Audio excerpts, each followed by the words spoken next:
참 예수님, 그동안 잘 지내셨어요? 거리두기 4단계로 인해서 미사에 직접 참여하지 못하고 영상으로 하시면서 많이 힘드셨을 거라 생각합니다. 요즘은 몸도 마음도 영혼도 자꾸만 생기를 잃어갈 수밖에 없는 그런 시기죠. 어떻게 본다면 광야도 같은 것 같아요. 이스라엘 백성들이 광야를 걸어가면서 죽음을 보았죠. 죽음을 맛보았습니다. 그러나 광야는 죽음이 있는 곳이기도 하지만 하느님께서 함께 계시는 곳이라는 것을 잊지 말아야 돼요. 이스라엘 백성들은 광야만을 쳐다봤습니다. 하느님을 바라보지 못했어요. 그래서 광야에서 40년간 헤매다가 결국은 가나안 땅으로 들어가지 못하죠. 우리도 마찬가지입니다. 힘들고 괴롭지만 하느님께서 함께 하시기 때문에 지금을 이겨낼 수 있는 것입니다. 그렇기 때문에 이 어려운 시기가 하느님 안에 머무는 것이 얼마나 소중한 것임을 깨닫는 시기가 될 수 있다면 그것은 복된 탓이 될 수 있습니다. 그래서 어떤 상황이 있다고 할지라도 하느님께서 함께 하심을 믿고 그분을 바라보면서 그저 지금만 살아가시면 돼요. 하느님은 기본적으로 우리에게 양식을 주시는데 얼마만큼 주시죠? 일용할 양식을 주십니다. 왜요? 째째하셔가지고? 아닙니다. 내일은 또 일용할 양식을 주실 것이기 때문에 그래요. 그래서 신앙이라는 것은 하느님께 많은 것을 받는 것이 목적이 아닙니다. 신앙의 목적은 무엇이다? 하느님과 함께하는 거다. 그분은 너무나 사랑하십니다. 그래서 듣고 깨닫기를 바라세요. 끊임없이 믿음을 요구하십니다. 네 눈앞에 있는 어려움을 보지 말고 나를 봐라. 그리고 나를 따라라. 내가 너희와 함께한다 라고 말씀하십니다. 여기에서 믿음이 드러나는 겁니다. 아무리 힘들고 괴로워도 하느님 믿고 바로 지금만 일용할 양식만 청하면서 그분의 뜻대로 듣는 마음으로 살아간다면 나머지는 하느님께서 이끌어 주시죠. 그래서 신앙이라는 것은 하느님과 함께하면서 하느님께서 이끌어 주시고 나는 하느님만 바라보면서 가면 돼요. 때로는 안개처럼 앞이 보이지 않아도 하느님의 등이 보입니다. 바로 예수님의 등이 내 앞에 보이죠. 그만큼만 보면 돼요. 그리고 살아가면 됩니다. 힘들고 괴로운 것은 너무나 당연한 거예요. 중요한 것은 그 와중에 무엇을 보느냐. 그래서 예수님께서는 뭐라고 하십니까?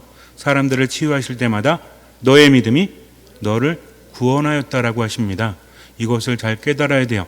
믿음이라는 것은 모든 것을 확신할 수 있는 처지에서 하는 게 아닙니다. 때로는 눈에 보이는 것, 귀에 들리는 것, 내가 느끼는 것이 암담하고 절망적이라고 할지라도 하느님 때문에 지금을 살아가는 거죠. 이게 믿음이에요. 그런 믿음이 기적을 일으킨다는 거 잊지 마시고요. 이 어려울 때일수록 더 하느님 안에 머물면서 보이는 만큼만 살아가시고 나머지 주님께 맡기시면 돼요. 그런데 중요한 것은 그분을 믿으면서 그분을 신뢰하면서 어떤 마음으로? 듣는 마음으로 하느님 안에 머무시면 분명히 하느님께서는 우리에게 힘을 주시고 생기를 주시고 우리를 먹여 주실 것입니다. 성모 승천 대축일을 맞이해서 성모님은 대단한 분이시죠. 그러나 그분은 하느님이 아니십니다. 때로는 다른 분들이 우리 가톨릭 교회를 공격하기도 하죠. 마리아 교회다라고. 마리아 교회가 맞습니까? 맞지 않습니까? 어떻게 보면 맞는 거고 어떻게 보면 안 맞는 거예요. 마리아를 하느님으로 흠숭하지 않습니다. 그러나 성모님과 함께 우리는 하느님께 나아간다라는 거죠. 성모님께서 엘리사벳을 찾아보셨을 때 엘리사벳이 뭐라고 하죠? 이게 어찌 된 일입니까? 주님의 어머니께서 저에게 찾아오시다니요. 뭐라고 불렀죠? 주님의 어머니라고 부릅니다. 또 성모님은 뭐라고 하시죠? 마니피캇, 굉장히 유명하죠. 마리아의 창가라고 하는데 내 영혼이 하느님을 찬양하며 라고 말씀하시면서 이제로부터 과연 모든 세대가 나를 행복하다 하리니 라고 말씀하십니다.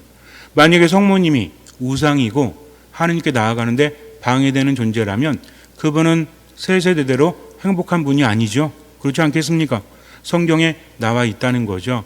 다만 중요한 것은 우리가 확실하게 알아야 한다는 겁니다. 성모님은 왜 행복하시죠? 두 가지가 있다라고 했죠. 첫 번째는 하느님께서 함께 하셨다는 거죠. 우리가 성모송할 때도 뭐라고 합니까? 은총이 가득하신 마리아님 기뻐하소서. 그 다음 뭐예요? 주님께서 함께 계시니 바로 이것입니다. 첫 번째 조건은 하느님께서 함께 하셨기 때문에 그분은 행복하다는 거죠. 두 번째가 있습니다. 이것이 무엇이죠?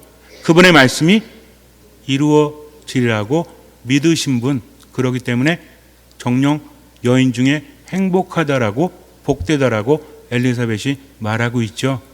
성모님은요, 하느님이 아니십니다. 성모님 행복하신 이유는 하느님께서 함께 하셨고 그분의 말씀이 이루어지라고 믿으셨기 때문에 그분은 행복하다는 거죠. 이것을 잊지 말아야 돼요. 그래서 성모님은 어떤 분이시다? 늘 하느님과 함께 했고 그분만을 바라보고 믿으면서 모든 것을 맡기고 언제만 살아가셨다? 지금만 살아가셨다는 거죠. 이것은 우리들의 모범입니다. 그래서 하느님께는 흠숭지례를 바치지만 성모님께는 어떤 예를 드리죠? 상경지례라고 하죠. 상경지례는 뭡니까? 일반 성인들에게는 공경지례예요. 하느님은 흠숭하고 성인들은 공경하는 겁니다. 근데 성모님은 조금 높은 공경이다. 흠숭지례하고 다르죠. 뭡니까? 상경지례라고 하는 거죠. 가끔 그러신 분이 있어요. 성당에 가면 아니 왜 성모님이 먼저 보입니까? 라고 말하는 분이 있는데 우리나라는 많이 그렇죠. 근데 유럽 성당이나 외국 성당에 가면 또 그렇지도 않습니다. 그런데 그것은 의미를 담고 있죠. 무엇입니까? 성당의 가장 중앙에 무엇이 있죠? 제대가 있습니다. 제대는 그리스도를 상징한다는 거죠. 미사 안에서 성모님이 언급되기도 하지만 미사는 지극히 높으신 삼위일체 하느님 안에서 이루어진다는 것을 잊지 말아야 돼요. 그래서 우리는 기도할 때마다 어떻게 기도하죠? 우리 주 예수 그리스도를 통하여 비나이다. 여러분들은 미사 때 독서를 묵상하고 복음을 묵상하고 이럴 때마다 하느님 감사합니다. 그리스도님 찬미합니다. 자비송도 주님 자비를 베푸소서, 그리스도님 주님 이렇게 하면서 세 번 하죠. 성부 성자 성령 하느님께 바쳐지는 겁니다. 거룩한 미사, 그 무엇과도 바꿀 수 없는 최고의 경신의 미사 안에서는 오로지 누구에게만? 하느님께만 영광을 드리고 찬미를 드린다는 거죠. 성모님은 우리와 함께 기도하시는 분입니다. 그래서 우리가 다른 사람들이 공격하는 것에 대해서 답변하기 위해서 알고자 하는 것이 아니라 성모님의 마음을 아는 것이 중요하다. 그래서 가장 중요한 것은 우리는 누구만을 섬긴다? 하느님만을 섬긴다. 성모님 행복하신 것은 무엇 때문이다? 하느님께서 함께 하셨고 그분의 말씀이 이루어지리라고 믿으셨기 때문이다. 이것만 아시면 돼요. 그래서 우리도 누구처럼? 하느님처럼 그랬으면 좋겠지만 하느님처럼은 살 수 없잖아요. 그나마 누구처럼? 그나마는 아니고요. 그것도 너무나 높긴 하지만 성모님처럼 어떻게 산다? 하느님께서 함께 하시고 그분을 믿으면서 어떤 마음으로? 듣는 마음으로 이렇게 살아가면 우리도 성모님처럼 하느님과 함께 살아가는 겁니다. 그러니까 이 어려운 시기 하느님 안에서 정말 하느님을 신뢰하며 살아갈 수 있도록 듣는 마음으로 살아가시기 바라요. 그래서 오늘부터 이제 미사가 재개가 되는데 내일도 미사가 4대가 있습니다. 9시에 있고 10시에 있고 4시에 있고 5시에 있어요. 얼마든지 선택할 수 있다는 거죠. 그래서 여러분들 집에 있는 분들한테도 편안하게 괜찮습니다. 방역도 잘 돼 있고 마스크 쓰면 되니까 걱정하지 마시고요. 그렇게 오시면 되니까 꼭 오셔가지고 우리 생명의 양식인 성체를 모시기 바래요. 미사 안에 머무는 거 너무나 중요하니까 그렇게 하시기 바랍니다. 아셨죠?